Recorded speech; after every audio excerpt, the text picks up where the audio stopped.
Hello, I'm Mrs H. Welcome to the sew along for the Ring Sling.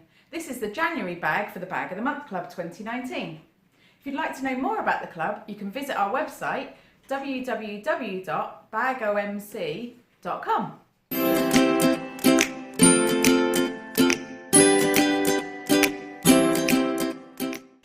This is part 3 of the sew along. We're going to create our outside pockets today and get ready to put it all together. Okay, so for this bit we're going to need the exterior pockets. So this is the pattern piece that my testers say looks a bit like a pair of boxer shorts, which is nice. So you're going to lay those right sides together with your contrast pocket fabric and your lining fabric. Match up all of the edges and then sew along the top edge using the regular 3/8 of an inch seam allowance. Okay, so once that's sewn, you're just going to snip a small V into the centre there. Let's just measure where the centre is. This is only because the pattern piece is curved, so you want it to be able to give a little bit when you turn it right sides out.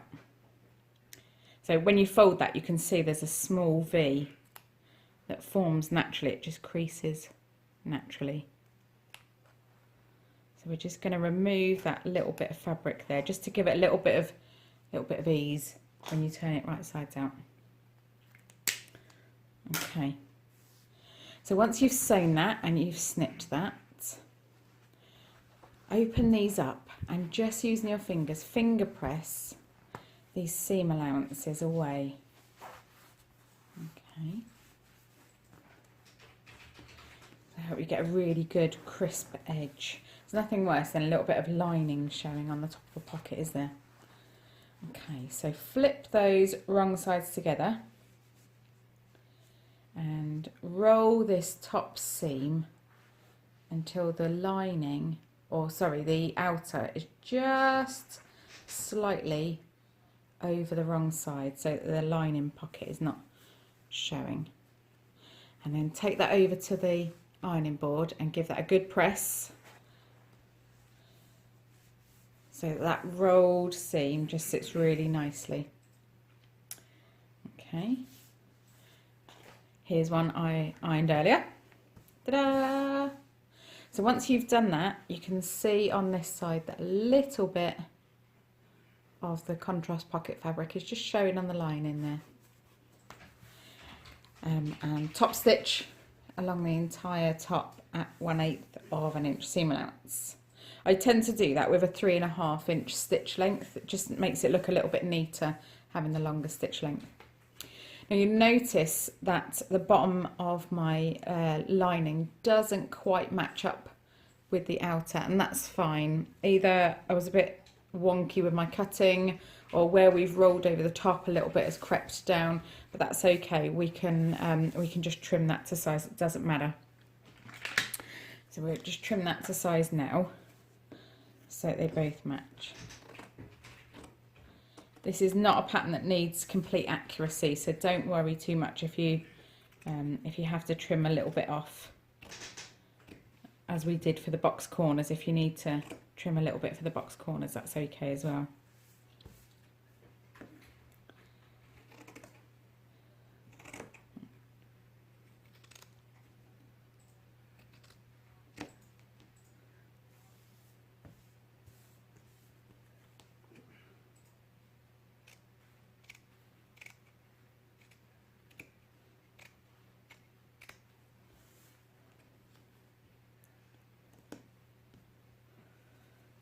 Okie doke. So once we've done that, that pocket piece is ready to go onto our outer main panel. So I just want to show you my outer main panel. So I've used, my fabric is this gorgeous, it's sort of a purple burgundy boiled wool. I had it from So Hot in the United Kingdom. I think that's probably the only time I've ever said the UK as United Kingdom. So I've interfaced that with some black medium weight interfacing. I've used F220, which is by Vilene, and then my fusible fleece I've cut 1/2 inch smaller. So I cut my pattern piece out onto my fleece, and then I cut 1/2 inch within the line and just centered that on. And then the pattern also has you cut 2 inches off of the top there, just to make sure that that's completely out of there. That will just reduce the bulk later on.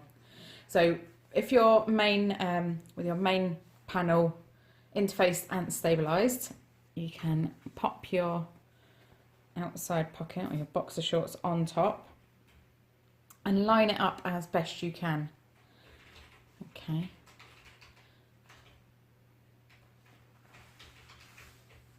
And that's quite wonky down here. That's not really going to notice too much once it's sewn, because that's inside the seam allowance. Okay, so make sure that this top line here matches as best as possible, and at least the panel is sort of as even as you can get it, and then pin it into place around the corners, around the outside edges.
So this bottom corner, which is quite wonky, pin it as best you can. If you end up with a wonky corner, you'll probably cut out a lot better than me and find that you don't have that.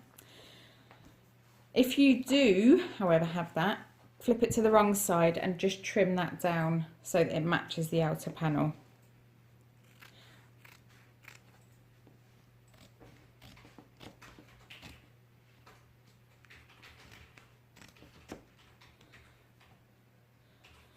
So where there's a little bit missing, as long as it's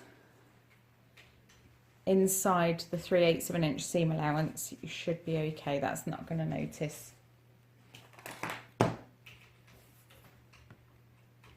Yep, that's fine.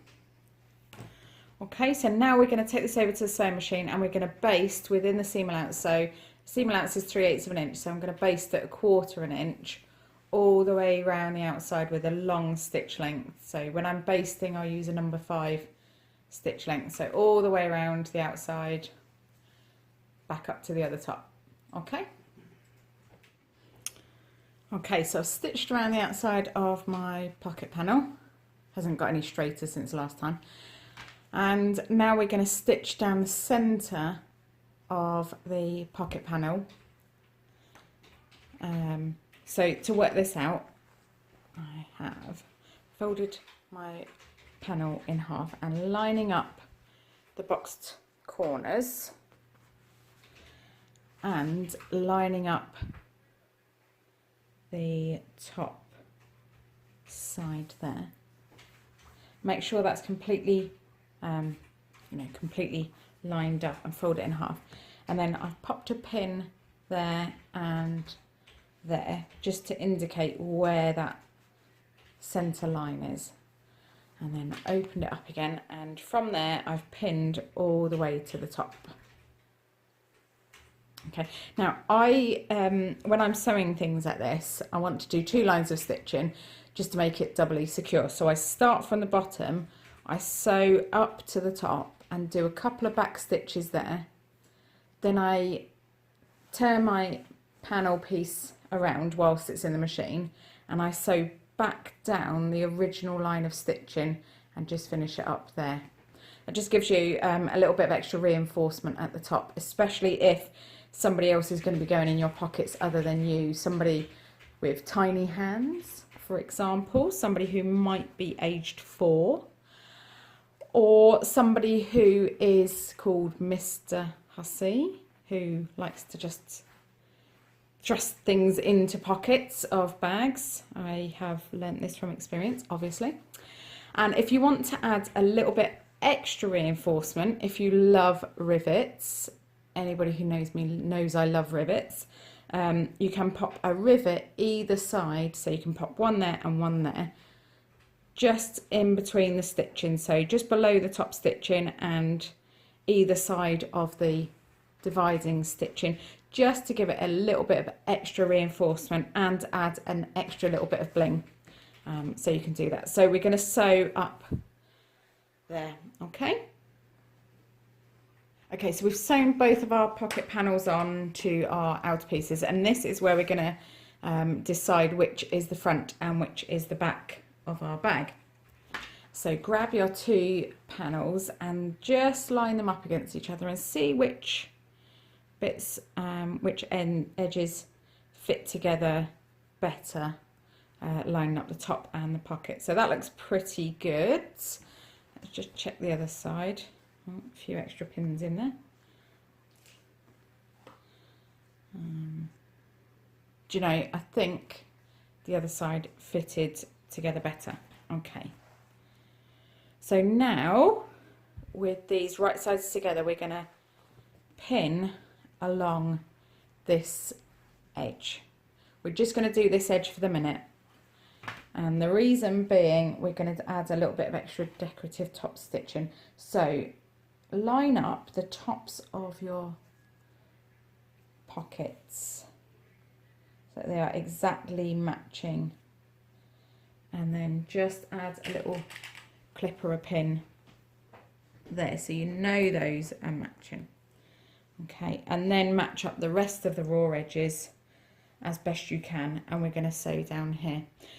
When you're matching pockets on front centre seam, you should always favour matching up the edge of the pockets over and above the raw edges. You know, if you match up the raw edges, there's chances that you are going to have a really mismatched pocket top, and that will just make it look a bit more amateur and not give you such a good finish. So we're going to sew this from top to bottom, or bottom to top, either way it doesn't matter. When you come to the section where the pockets are attached, so you're just going to add some back stitches there for extra reinforcement. So sew from the top to there, just back stitch a few stitches and then keep going all the way to the bottom. That just means that as your bag is being used, it just adds a little bit of extra reinforcement there, a little bit of extra strength. Okay, so we've sewn that seam. Next thing we need to do is open out the seam allowances. So open your panels out and press those seam allowances open. This will just help you get really good finish on your pockets from the front. This is where you can very easily gunk up your iron with fusible fleece. Clearly I've done that, so I know this is the place. So use a pressing cloth, so pop a pressing cloth over the top. Just open these up with your fingers, pop a pressing cloth on and press them down. Either that or add a shot of steam and use a tailor's clapper just to hold that down until it's pressed into place. Okay, so then press from the right side, and again I would use a pressing cloth just to make sure that any gunk that's already on your iron doesn't come off onto your fabric. So once you're happy with the finish of that, which is quite good, you're just going to top stitch either side of that seam, and I like to use a 3.5 inch stitch length, obviously, and I have stitched right away from the top to the bottom. If you're using a contrasting colour threads though, you might want to just go from the top of the pocket to the bottom of the seam. And again, if you like using rivets where you are not maybe needed to, or you just like to add a little bit of bling, you can add one either side of the pockets there, either just outside of the top stitching line on the top and just outside of the top stitching line on the side, so you can pop a rivet each there. And if you want to use a bag label, now's the time to pop that in. You can pop it just over that seam there if you're going to use a bag label. Okay, so once you've done this top stitching, you're going to do exactly the same on the other seam. So again, match up your pockets, so favour your pockets over the raw edges and clip that into place, and then match up the rest of the raw edges. Now my top doesn't quite match, that's okay. As I said before, favour matching up the pockets first and foremost, and then match up the other raw edges. We can trim those down later on. Okay, so we'll stitch over this line exactly the same as we did before. So start from the top, once you get to the pockets, do a little bit of back stitching, and then carry on to the end. Okay. Okay, so I've sewn that second side, and then if you pop it over the edge of your ironing board, you can also press open the seam allowance for this one as best you can. Now, one of my testers managed to top stitch on the back seam as well. I have no idea how. I think she is, I don't know, maybe she's got a magical machine or something, but if you press it open, that will give you a neat enough finish. It will look better than if you didn't. So if, like me, you had a slight wonkiness at the top there, just trim that off to match as best you can. Just round it off a little bit. Okay. Let's check the other side. That's satisfying. Okay. So these two seams that you've sewn are going to become our front and back seam. So match those up along the bottom, and you'll also be matching up the corner cutouts with this as well as you're matching it up. So match those along the front and back. Clip those into place. Now this is somewhere that it can get a bit thick. So if there's any bulk that you can remove that you haven't already removed, this is the place to do it.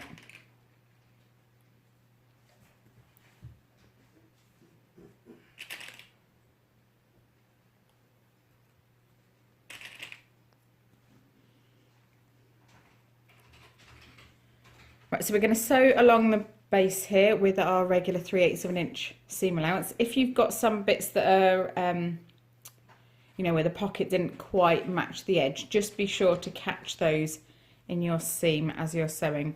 We're going to sew this, and then we've got to box the corners, and then the outer is done, and we can put it all together again.